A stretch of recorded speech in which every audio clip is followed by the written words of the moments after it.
வணக்கம் அன்பு விஎஸ்எஃப். நான் உங்கள் சுரேந்தர். பொதுவாக அரசியலில் எப்போது நம்ம கேட்கக்கூடிய வார்த்தை இந்த துரோகி அப்படிங்கிற ஒரு பட்டம். பெரும்பாலும் இது யார் சொல்கிறாங்களோ அவங்க இதை சொல்கிறதுக்கு தகுதியான நபர்களா அப்படிங்கிறத நம்ம என்றைக்குமே யோசிக்கிறது இல்லை. ஒருவேளை அப்படி யோசிச்சிருந்தோம்னா இதுக்கு பின்னாடி இருக்கக்கூடிய அரசியல் என்னங்கிறது நமக்கு புரிஞ்சிடும் இல்லையா? இப்படி பெரிய பெரிய கட்சிகள் எல்லாருமே இந்த பெயரை உபயோகப்படுத்தின அப்புறம் இப்போ இதைய மதிமுகவும் உபயோகப்படுத்திக்கிறாங்க. இதில் வேடிக்கை என்னென்னா, இதே பட்டத்தோட திமுக தலைமையிலிருந்து வெளிவந்தவர் தான் வைகோ. அப்படி இருக்கும்போது அவர் தன்னுடைய கட்சிக்காரரை அதே ஒரு பட்டத்தை கொடுத்து வெளியே துரத்தணும்னு ஐடியா பண்ணுறது தான் இங்கே வேடிக்கையான விஷயம். என்ன நடக்கிறது மதிமுகவில் நம்ம எல்லாத்துக்குமே தெரியும். துரை வைகோ எவ்வளவு கஷ்டப்பட்டு மதிமுகவை வளர்த்தாருன்னு. ஏங்க, நான் வைகோவை சொல்ல, துரை வைகோவை சொல்கிறேன். என்ன ஒரு உழைப்புங்க! எவ்வளவு கஷ்டப்பட்டு கட்சியை வளர்த்துருக்காரு. ஆரம்ப காலத்திலேருந்து கட்சியில் அவ்வளோ உழைச்சிக்கிறாரு துரை வைகோ. அவருக்கு சீட்டு கொடுக்காம கணேஷ் மூர்த்திக்கு சீட்டு கொடுத்தோம்னா அது எப்படின்னு துரை வைகோவுக்கு வைகோ சீட்டு தரார். இதன் எதிரொலியா கணேஷ் மூர்த்தி தீக்குளிக்கிறார். இது எல்லாத்துக்குமே தெரிஞ்ச விஷயம். கடைசியில் அந்த தீக்குளிப்புங்கிறது குடும்ப பிரச்சனைக்காக பண்ணார் அப்படின்னு மூடி மறைக்கப்பட்டது. இப்படி கணேஷ் மூர்த்தியை ஒரு வழியை கழட்டி விட்டது மதிமுக. இப்போ அடுத்த ஒரு நபரை துரோகின்னு பட்டம் கட்டி வெளியே அனுப்ப தயாராகிட்டு இருக்குது மதிமுக மற்றும் வைகோ அவர்கள். சுருக்கமாக சொல்லணும்னா, வைகோவோட எதிர்ப்பு இப்போ மல்லை சத்யா மேலே திரும்பி இருக்கு. என்னதான் இருந்தாலும் காக்கைக்கு தன் குஞ்சு பொன் குஞ்சு தாங்க. அது மாதிரி அரசியல்னு வரும்போது என்னதான் நம்ம மேடையில் கத்தி கத்தி பேசினாலும், அதாவது குடும்ப அரசியல் கூடாதுன்னு பேசினாலும், சொந்த கட்சின்னு வரும்போது என்ன பண்ணுறது? நம்ம பயணத்தை நம்ம டெவலப் பண்ணிடணும். அடுத்தவங்களை எப்படி டெவலப் பண்ணிட முடியும்? இதை போய் பெருசாக பேசிட்டீங்க. எல்லா கட்சியிலும் நடக்கிறதாங்க. அவங்க கட்சினா அவங்க பயணத்தாங்க கொண்டு வரணும். அதுக்காகத்தாங்க கட்சியை நடத்தணும்னு நீங்கள் சொல்லுவீங்க. இதே தான் இப்போ மதிமுகவில் நடந்துட்டு இருக்கு. என்ன இதுக்கு துரோகிங்கிற பட்டத்தை உபயோகப்படுத்துறாங்க அப்படிங்கிறது மல்லை சத்யாவோட எதிர்வினையாக இருக்குது. இப்போ கட்சி வளர்க்குறதுக்கு, கட்சியோட பணிகளை செய்யறதுக்கு இதுக்கெல்லாம் கட்சியின் நிர்வாகிகள் வேணும், தொண்டர்கள் வேணும். ஆனால் பதவின்னு வரும்போது தன்னுடைய மகனை தான் முன்னிறுத்தணும்னு எல்லா கட்சிக்காரங்களும் யோசிக்கிறாங்க. இதுக்கு உதாரணம் நம்ம சொல்ல வேண்டிய அவசியம் இல்லை. தமிழக அரசியல் மட்டும்தான் இல்லை, இந்திய அரசியல் முழுவதுமே இது இப்படித்தான் நடந்துட்டு இருக்கு.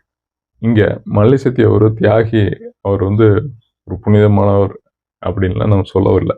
ஆனால் அதே சமயத்தில் துரை வைகோ கட்சிக்காக எவ்வளோ உழைத்திருக்கார், என்ன பண்ணியிருக்கார் அப்படிங்கிற கேள்வியும் எழுப்பப்பட வேண்டிய ஒன்றா தான் இருக்கு. அதுவும் முக்கிய பதவி இல்லாட்டி பொறுப்பு கொடுக்க போகிறோம் அப்படிங்கும்போது தன்னுடைய வாரிசுகளை இல்லை தான் நினைக்கக்கூடியவங்களை முன்னிறுத்தும் போது இந்த கேள்விங்கிறது கண்டிப்பாக எழுப்பப்பட வேண்டிய ஒன்றா தான் இருக்கு. சரி, வைகோ சைட்லேருந்து என்ன சொல்கிறாங்க அப்படின்னு விசாரிக்கும் போது, மல்லை சத்யா நிறைய துரோகங்களை கட்சிக்காக செய்கிறாரு. குறிப்பாக திமுக காரங்க கூட கட்சிலேயே இருக்காரு. அதுவும் மதிமுகலிருந்து வெளியேறி இன்னைக்கு திமுக இருக்கக்கூடிய நபர்கள் கூட ரொம்ப நெருக்கமாக இருக்காரு. அவங்க காரில் தான் போறாரு வராரு. இது கட்சிக்கு செய்யக்கூடிய துரோகமா இல்லையா அப்படின்னு கேட்குறாரு. அது மட்டும் இல்லாமல் சமீபத்தில் மல்லை சத்யா இங்கிலாந்து போயிட்டு இருந்தார். அங்கே மதிமுக பிரமுகராக போகாம மாமல்லபுரம் தமிழ்ச்சங்கத்தின் தலைவராக போய்கிறாரு. இது எனக்கு ரொம்ப கஷ்டத்தை கொடுக்குது. அங்கே போய் எங்கேயுமே மதிமுகங்கிற பேரை அவர் உச்சரிக்கல. இதெல்லாம் துரோகம் இல்லாமல் என்ன அப்படிங்கிறாரு திரு வைகோ அவர்கள். ஆனால் மல்லை சத்யா சைட்லேருந்து என்ன சொல்கிறாங்க, நான் 3 முறை உயிரை கொடுத்து நான் வைகோவை காப்பாற்றிக்கிறேங்க. 1 டைம் 2 டைம் இல்லை, 3 டைம் காப்பாற்றிக்கிறேன். எத்தனையோ பேர் இந்த இயக்கத்தை விட்டு போனாலும் கடைசி வர வைகோவோட விசுவாசியத்தை இருப்பேன் அப்படின்னு இப்பவும் இருந்துட்டு இருக்காங்க. என்னை எப்படி சீண்டி பார்க்குறாங்க.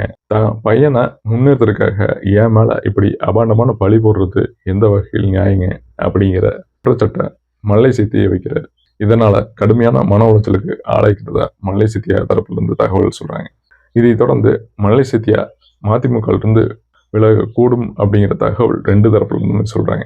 அதை செய்யணும் அப்படிங்கிறதுக்காக தான் வைகோ சொன்னாரு அப்படிங்கிறதும் மல்லை சத்யா தரப்புலேருந்து வரக்கூடிய குற்றச்சாட்டா இருக்கு. இங்க நமக்கு தோணக்கூடிய கேள்வி என்னன்னா, ஒரு கட்சியில ஒரு உட்கட்சி பூசலுங்கிறது இருக்குது, ஓகே. அதை ஏன் இந்த தேர்தல் முடிகிற வரைக்கும் வெளியே தெரியாம பாதுகாக்க முடியல தலைமையினால?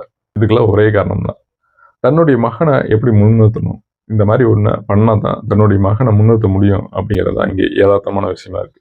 இங்கே எதுக்குன்னு அரசியல் பண்ண வர்றாங்களோ அவங்க தான் அதை ஆரம்பிக்கவும் செய்கிறாங்க. மக்கள் நலனுக்காக மதிமுக எவ்வளோ விஷயங்கள் பேசியிருக்கு அப்படின்னாலும் தன்னுடைய கட்சியில் இருக்கக்கூடிய முக்கியமான பொறுப்பில் இருக்கவங்க யாருமே முன்னேறக்கூடாதுன்னு நினைக்கிறது எந்த விதத்திலும் நியாயம் கிடையாது.